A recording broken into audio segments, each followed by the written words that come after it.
This was brought to me actually a few years ago, that what has been happening is I believe that the surveyors are using equipment now that is obviously much better than it was when they went through 100 years ago with a 16.5-foot rod and chain. But when they did go through with those and set markers, those were the boundaries. And so all of our land transfers, buying, selling, has been based on those markers. And over the years, they've been allowed to deteriorate. And now we have the surveyors coming through, and they are surveying with the new technology, and they're moving these boundary lines, and it's causing a lot of angst within the communities all across the state, actually, but I'm just dealing with my own right now. We have an issue with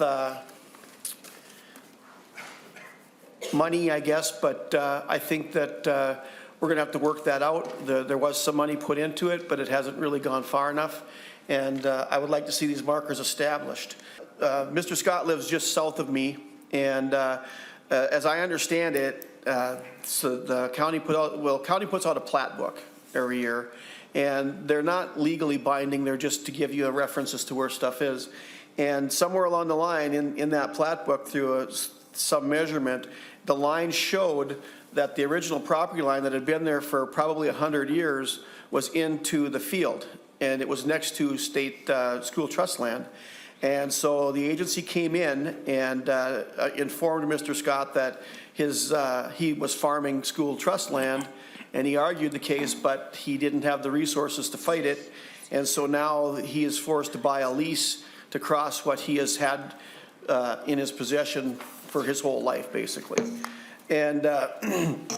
And so this, when they drew this line, just like in the case of Mr. Olson, they moved him all south, so he now owns land on the other side of a county road, which our county roads are basically our boundary lines in northern Minnesota.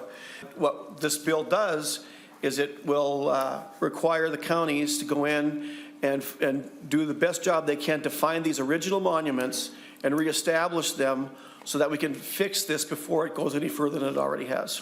That is the bill.